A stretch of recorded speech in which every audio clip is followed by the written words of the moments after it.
Continuamos hoy, amigo oyente, nuestro estudio del Evangelio según San Marcos. En nuestro programa anterior finalizamos con la lectura de los versículos 32 al 34 de este primer capítulo de Marcos. Y decíamos que Marcos estaba haciendo precisamente la misma cosa que hizo Mateo. Nos hace notar que nos está informando de muy pocos casos entre todas las sanidades de Jesús. Jesús literalmente sanó a centenares y a miles de personas, pero solo unos pocos casos aislados se registran aquí para nuestra información. Ahora es interesante notar que el mundo de los demonios reconoció a Jesús. Ellos conocían al Señor Jesús y se nos dice que ellos creen, sin embargo, no son salvos. Hemos pasado un día muy ocupado con el Señor y es de esperarse que después de un sábado tan ocupado, Él dormiría mucho a la mañana siguiente. Pero veamos lo que nos dice aquí el versículo 35 de este capítulo 1 de Marcos. Levantándose muy de mañana, siendo aún muy oscuro, salió y se fue a un lugar desierto y allí oraba. Uno pensaría que después de aquel sábado tan ocupado, Jesús dormiría un poquito más en la mañana siguiente. Hay tantos predicadores que tienen los lunes como día libre después de pasar los domingos muy ocupados, y no les criticamos por eso. Pero vemos aquí a Jesús, después de un día ocupadísimo, levantándose temprano para ir a un lugar solitario para orar. ¿Qué lección es esta para nosotros? Leamos ahora los versículos 36 al 39 de Marcos capítulo 1. Y le buscó Simón y los que con él estaban, y hallándole le dijeron, «Todos te buscan». Él les dijo, «Vamos a los lugares vecinos, para que predique también allí, porque para esto he venido». Y predicaba en las sinagogas de ellos en toda Galilea, y echaba fuera los demonios. Este, amigo oyente, es el principio del Evangelio, porque por medio de su enseñanza, Jesús está preparando a estas personas para lo que es la salvación, es decir, su muerte y su resurrección. Sus enseñanzas por sí solas no le salvarán a usted, amigo oyente, pues es solamente su obra en la cruz la que nos salva. Veremos que Jesús llevará a cabo toda su obra relacionada con la salvación en sus 3 años de ministerio público. Una vez más notemos que había una gran manifestación de poder de los demonios en este tiempo, y veremos que en la Biblia se destacan 3 períodos como este. Uno ocurrió durante el tiempo de Moisés, otro durante el tiempo de Elías, y el tercero fue este que ocurrió durante el tiempo de nuestro Señor, cuando estaba acá en la tierra. Llegamos ahora al último milagro del capítulo 1. Todos estos han sido casos difíciles y todos han sido diferentes. En este último caso se trata de la lepra. Esta enfermedad no era incurable, como veremos en el libro de Levítico, pero era una enfermedad que generalmente era fatal. Sin embargo, no era necesariamente incurable. Leamos los versículos 40 y 41. Vino a él un leproso, rogándole, e hincada la rodilla le dijo, «Si quieres, puedes limpiarme». Y Jesús, teniendo misericordia de él, extendió la mano y le tocó, y le dijo, «Quiero, sé limpio». Este milagro tiene un aspecto psicológico muy grande. No se toca a un leproso. A este hombre no lo habían tocado por muchos años. Tampoco él había tocado a otra persona. Nos imaginamos que los miembros de su familia le traían la comida y la bebida, la dejaban, y por fin, después que ellos se iban, era cuando él salía para comerla. Probablemente él podría haberles hecho señas, pero nunca pudo acercárseles, ni abrazarlos, ni tocarles. Pero ahora vemos que el Señor Jesús toca a este hombre. Es más, lo limpia. Leamos ahora los versículos 42 al 44 de este primer capítulo de Marcos. Y así que él hubo hablado, al instante la lepra se fue de aquél y quedó limpio. Entonces le encargó rigurosamente y le despidió luego. Y le dijo, «Mira, no digas a nadie nada, sino ve, muéstrate al sacerdote, y ofrece por tu purificación lo que Moisés mandó para testimonio a ellos». La limpieza del leproso tenía que seguir cierto rito mosaico, y nuestro Señor nunca violó la ley mosaica. Veamos el versículo 45. Pero oído él, comenzó a publicarlo mucho y a divulgar el hecho, de manera que ya Jesús no podía entrar abiertamente en la ciudad, sino que se quedaba fuera en los lugares desiertos, y venían a él de todas partes. Este hombre, en lugar de callarse en cuanto a su curación, salió y la publicó. Cuando usted quiere que todo el mundo sepa algo, lo publica, lo anuncia en el diario o en la radio. Bueno, eso es lo que hizo este hombre. Divulgar lleva el sentido de prenderle fuego a algo como por ejemplo a un bosque. Amigo oyente, si usted tiene dificultades en que sus vecinos le escuchen, simplemente préndale fuego a su casa. Le aseguramos que todo el vecindario llegará. Bueno, eso es en cierto sentido exactamente lo que sucedió aquí. El doctor J. Vernon McGee, autor de estos estudios bíblicos, relata el siguiente incidente. Decía él que en cierta ocasión estaba teniendo servicios especiales en una iglesia bautista, y en una conversación le dijo casualmente al predicador, si quiere que vengan muchos esta semana, préndale fuego a la iglesia. ¿Y sabe usted lo que pasó?, decía él. Mientras estaba predicando un domingo en la noche, un hombre se levantó y miró hacia el departamento de la escuela dominical, y volvió y me empujó a un lado y anunció, hermanos, hay un incendio acá en la iglesia. Advirtió a todos los presentes a salir en fila en orden, y a esa hora comenzaron a escuchar las sirenas de los bomberos. Agregaba el doctor McGee que hubo una buena asistencia toda aquella semana. El anuncio de los servicios especiales había estado en las páginas de atrás del diario, pero el diario de lunes en su portada informó que había habido un incendio en la primera iglesia bautista, pero que los servicios siempre se celebrarían. Por tanto, fueron muchos los que asistieron durante toda la semana. Por eso, decía el doctor McGee, recomiendo a cada predicador que piensa tener servicios especiales que le prenda fuego a la iglesia. Por supuesto que lo que decimos en cuanto a esto es en sentido del fuego espiritual, que es el que realmente necesitan nuestras iglesias. Esta es pues una buena manera de conseguir una buena asistencia. Eso es lo que hizo este individuo al ser sanado. Sin embargo, desobedeció al Señor. Un predicador dijo en cierta ocasión, predicando sobre esta sección del Evangelio según San Marcos, que el Señor dijo a este hombre que no dijera nada a nadie en cuanto a su curación. Sin embargo, él la divulgó a todos. Por otra parte, a nosotros se nos manda a publicar el mensaje de vida a todos, pero nosotros no le decimos nada a nadie. Y esto es verdad, amigo oyente. La desobediencia de este hombre nos parece algo mucho mejor que nuestra desobediencia hoy en día. Nosotros debemos publicar las buenas nuevas a todos. Sin embargo, permanecemos callados. Y esto nos trae a la conclusión de este primer capítulo del Evangelio según San Marcos. Hemos visto que nuestro Señor estuvo verdaderamente ocupado. Y entramos ahora al capítulo 2. En este capítulo, Jesús sana a un paralítico que fue bajado por el techo. Llama a Leví y cena con él. También cuenta la parábola de los vestidos viejos y nuevos y de los odres. Y finalmente, proclama ser Señor del día del reposo. El capítulo 2 es otro capítulo lleno de acción. Realmente es una continuación del capítulo 1. Hay algo como un cemento que une de una manera muy estrecha a estos dos capítulos. Leamos entonces el primer versículo de este capítulo 2 del Evangelio según San Marcos. Entró Jesús otra vez en Capernaum después de algunos días, y se oyó que estaba en casa. Vemos que entró en Capernaum después de algunos días. Creo que mencionamos antes que había cambiado su centro de operaciones desde su pueblo natal de Nazaret a Capernaum. Hasta donde sabemos, Capernaum fue como el centro de operaciones durante los 3 años del ministerio terrenal de nuestro Señor. Vimos también anteriormente que Jesús tuvo que retirarse a lugares apartados porque el leproso que había sido sanado por Jesús no obedeció lo que le rogó que hiciera, y había salido a publicar su sanidad a todo el mundo. Luego, las multitudes siguieron al Señor e impedían que hiciera su trabajo. Esta era una de las múltiples razones por las que el Señor Jesús no vino como un fabricante de milagros. Él no quería que le caracterizaran solo por los milagros que hacía. Por eso no quería que este hombre ni otros contaran nada en cuanto a sus milagros. Jesús había venido para tener un ministerio espiritual. Había venido para morir en la cruz por los pecados del mundo. Este tipo de publicidad obscurece el Evangelio. Francamente, y deseamos ser francos y sinceros, una de las razones por las cuales nos oponemos tan abiertamente hoy en día a estos que ponen tanto énfasis en la sanidad divina o en el hablar en lenguas, aun si estos fueran dones para la edad en que vivimos, es porque así empieza la construcción de la casa por el tejado. Alguien dirá, bueno, fulano de tal predica el Evangelio así como usted lo predica, y sana y habla en lenguas también. Bueno, eso puede ser verdad, pero ¿se conoce a este predicador por su predicación del Evangelio? ¿Es por su prédica que asiste la gente a las reuniones? ¿Asisten para escuchar el Evangelio que los puede salvar? ¿O ponen su énfasis sobre la sanidad o sobre otras experiencias? Creemos que hoy en día es menester agudizar todo esto a un punto muy fino. Nuestro trabajo es principalmente predicar el Evangelio.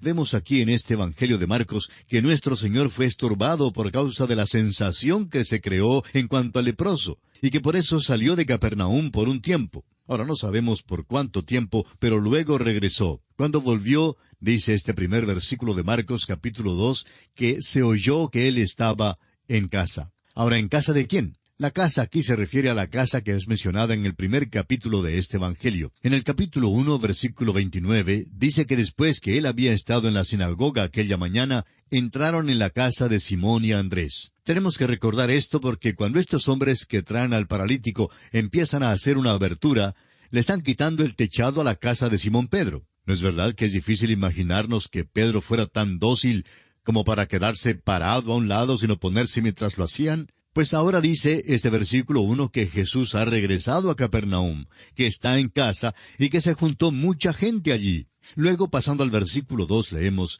«E inmediatamente se juntaron muchos, de manera que ya no cabían ni aun a la puerta, y les predicaba la palabra». El ministerio de nuestro Señor era el de predicar la palabra de Dios. Y ese es el ministerio hoy en día sobre el cual creemos que debemos poner todo el énfasis. Es un énfasis en la palabra de Dios, en la integridad y la infalibilidad de la palabra de Dios.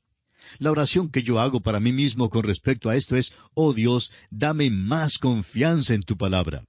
Vemos lo que la palabra está haciendo hoy en día en los corazones y en las vidas, y yo sé lo que ha hecho por mí. Como resultado, debo tener aún más confianza que la que tengo. Sin embargo, a veces nos preguntamos si la palabra tendrá alguna influencia en algún corazón o vida. Debemos confesar que no tenemos la fe que debiéramos tener.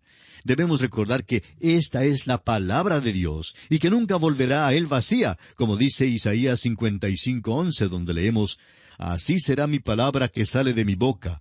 No volverá a mí vacía, sino que hará lo que yo quiero y será prosperada en aquello para que la envié». Por eso nos regocijamos en leer aquí que nuestro Señor les predicó la palabra. Ahora nuestra atención se dirige a otro grupo de personas. Es una pequeña delegación de 5 hombres que está llegando por el camino polvoriento a Capernaum. Leamos los versículos 3 y 4 de este capítulo 2 del Evangelio de Marcos, que dicen, «Entonces vinieron a él unos trayendo un paralítico que era cargado por 4. Y como no podían acercarse a él a causa de la multitud, descubrieron el techo de donde estaba, y haciendo una abertura, bajaron el lecho en que yacía el paralítico». Nuestra atención se dirige ahora a este grupito de 5 hombres, y así es como se ven. Un hombre que es paralítico es digno de nuestra compasión. No pudo haber llegado allí solo porque estaba acostado en una camilla. Los otros 4 estaban apostados en las extremidades de la camilla, y así vienen. No pueden entrar por la multitud que se ha juntado allí. En realidad, son tantos que llenan las puertas y las ventanas. Ahora hemos notado que en la obra de la Iglesia hoy en día, una cosa que se practica con mucha regularidad es el de nombrar comités. El comité es la cosa en la cual el pastor de una iglesia depende. La obra de la Iglesia se hace mayormente por los comités de varias organizaciones. Alguien ha dicho que un comité está integrado por los que escriben actas y pierden horas. Son individuos que se reúnen, individualmente no pueden hacer nada, pero juntos pueden decidir que no hay nada que se pueda hacer. Y eso generalmente es lo que deciden. Creemos que este grupito tuvo sus comités. Había el comité de la puerta. El que llegó a la puerta miró por todos lados y luego regresó para decir, no se puede entrar por la puerta. Luego vino el comité de las ventanas. El que llegó a las ventanas y después de mirar, regresó para informar, no podemos entrar por la ventana. Menos mal que había el comité del techo. Y ese comité volvió y dijo, creemos que sí podemos bajarlo por el techo. Bueno, si hay los suficientes comités, quizá haya uno que funcione. De todos modos, decidieron bajarlo por el techo y, por tanto, estos hombres se ocuparon de hacer una abertura. Aparentemente era un techo de paja. Tuvieron que quitarla. Y el problema principal que confrontaron era cómo subir al paralítico al techo para luego bajarlo en la presencia del Señor Jesús. Después que habían dedicado todo su tiempo y atención a estos problemas, creemos que tuvieron un poquito de pena. Leamos el versículo 5. Al ver Jesús la fe de ellos, dijo al paralítico, Hijo, tus pecados te son perdonados. Ahora, ¿de quién era la fe? Fue la fe de estos hombres. Un vistazo superficial a este versículo parece indicar que fue la fe de aquellos hombres la responsable de la salvación del paralítico. Tus pecados te son perdonados.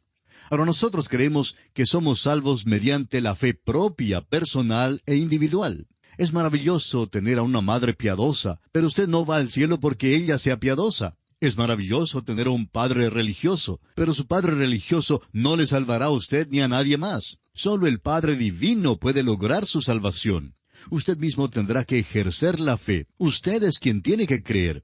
Y estamos seguros que esto es verdad también hoy en día. Al inspeccionar este pasaje más de cerca, vemos que no fue la fe de estos 4 hombres la que salvó al paralítico. Fue la fe de estos hombres la que lo trajo al lugar donde podía escuchar y recibir individual y personalmente al Señor Jesús. Al ver Jesús la fe de ellos, significa su fe en traer al paralítico a ese lugar. Cuando Jesús vio esta fe, entonces se dirigió personalmente al paralítico y le dijo, «Hijo, tus pecados te son perdonados». Lo que hace falta en la iglesia hoy en día, amigo oyente, son los camilleros. Necesitamos hombres y mujeres con aquel tipo de fe que va y trae a los perdidos para que puedan escuchar el mensaje del Evangelio. Hay muchos hoy en día que son paralíticos. A veces se trata de una parálisis del pecado. Puede ser una parálisis de indiferencia o de prejuicios. Muchas personas no asistirán nunca a la iglesia donde se predica el Evangelio, a menos que usted, amigo oyente, esté dispuesto a cargar la camilla y traerlos a la iglesia. Eso es lo que hicieron estos hombres. Tuvieron la fe para traer este pobre hombre a Jesús, y sin ellos nunca habría estado allí para escuchar al Señor Jesús mientras se dirigía personalmente a Él y le perdonaba sus pecados. Leamos ahora los versículos 6 y 7 de Marcos capítulo 2. Estaban allí sentados algunos de los escribas, los cuales cavilaban en sus corazones. ¿Por qué habla éste así? Blasfemias dice. ¿Quién puede perdonar pecados sino solo Dios? Aquí están los enemigos de Jesús y no hablan, sino que simplemente cavilan en sus corazones. Al analizar su modo de pensar, vemos que salen mal en la primera pregunta, pero salen bien en la segunda. Jesucristo no decía blasfemias. Pero por otra parte, es verdad que solo Dios puede perdonar el pecado. Ningún juez tiene el derecho de dejar ir libre a un criminal. Su deber es el de ejecutar la ley. Dios es el soberano moral de este universo y Él defenderá sus propias leyes. Dios no puede ser ilegal. No lo puede ser porque Él es justo. Habiendo dictado las leyes, Él obedece a esas leyes, y sus leyes son inexorables. No han cambiado en nada, y es por ellas que usted y yo somos culpables delante de Dios. Necesitamos el perdón de nuestros pecados, y Él está dispuesto a perdonar. Que nunca nos equivoquemos en creer que Él nos perdona los pecados porque es generoso. Nos los perdona porque Cristo ya pagó la pena de nuestros pecados. Ahora el Señor Jesús no decía blasfemias porque Él es Dios. Y Él pudo perdonar pecados porque Él vino a esta tierra para proveer una salvación para usted y para mí, y también para aquel paralítico. Ahora el versículo 8 dice, «Y conociendo luego Jesús en su espíritu que cavilaban de esta manera dentro de sí mismos, les dijo, ¿por qué caviláis así en vuestros corazones?» Estos hombres no decían lo que realmente pensaban, pero pensaban estas cosas en sus corazones. Cristo trata de sacarlas, pero estos hombres ya habían chocado con Él antes, y siempre habían salido, por así decirlo, con la nariz sangrienta. Por tanto, decidieron que lo mejor era callarse, y así fue que se quedaron callados. Nuestro Señor les dijo en el versículo 9 de Marcos 2, ¿qué es más fácil decir al paralítico, tus pecados te son perdonados? O decirle, levántate, toma tu lecho y anda. A propósito, estos escribas no tenían intención alguna de contestar esa pregunta. Se quedaron callados y puesto que están callados, Él les sigue hablando. Él sabía que ellos pensaban. En el Evangelio de Juan, capítulo 2, versículo 25, leemos, «Y no tenía necesidad que nadie le diese testimonio del hombre, pues Él sabía lo que había en el hombre». Ahora el Señor Jesús realmente los coloca en una situación crítica. Les dice, ¿es más fácil perdonar los pecados del paralítico o mandar que se levante y ande? Aunque no contestaron, estamos seguros de que habrían dicho que es tan imposible hacer lo uno como lo otro. Solo Dios lo puede hacer. Esa respuesta es correcta. Y ese es el motivo por el cual el Señor Jesús mandó al hombre a levantarse, a tomar su lecho y a andar. En los versículos 10 y 11 de Marcos capítulo 2, escuchemos lo que Jesús sigue diciendo a los líderes religiosos. Pues para que sepáis que el Hijo del Hombre tiene potestad en la tierra para perdonar pecados, dijo al paralítico, a ti te digo, levántate, toma tu lecho y vete a tu casa. Un viejo comentarista escocés dijo que la razón por la cual Jesús mandó al hombre a tomar su lecho y a andar era porque no iba a sufrir una recaída. No volvería a acostarse más en esa camilla. De allí en adelante iba a caminar. Cuando nuestro Señor sanaba a alguien, le sanaba por completo. Leamos ahora el versículo 12. Entonces él se levantó enseguida, y tomando su lecho, salió delante de todos, de manera que todos se asombraron y glorificaron a Dios, diciendo, «Nunca hemos visto tal cosa». Amigo oyente, este es un evangelio de acción. Y aquí tenemos uno de los milagros de acción. Continuemos ahora con más acción, aunque no se trata de otro milagro. Leamos los versículos 13 y 14 de Marcos 2. Después volvió a salir al mar, y toda la gente venía a él y les enseñaba. Y al pasar vio a Leví, hijo de Alfeo, sentado al banco de los tributos públicos, y le dijo, Sígueme. Y levantándose, le siguió. Este es el llamamiento de Leví, o sea, Mateo. Mateo era de la tribu de Leví. Figúrese usted, era de la tribu sacerdotal y aquí ha llegado a ser publicano. Esto debe responder la pregunta en cuanto a las 10 tribus perdidas. Este es uno de los muchos lugares donde encontramos a un individuo que pertenece a otra tribu, además de ser miembro de la tribu de Judá. Amigo oyente, esas tribus han sido halladas. Aquí está uno de la tribu de Leví llegando a ser uno de los discípulos de nuestro Señor. Nuestro Señor está llamándole aquí en esta ocasión tan notable. Usted recordará que Mateo, en su Evangelio, no nos informó nada en cuanto a que hubiera preparado una gran cena, ni que hubiera convidado a algunos de sus amigos. Sus únicos amigos eran pecadores. Bien, nuestro tiempo se ha agotado, amigo oyente, así es que tenemos que detenernos en esta ocasión.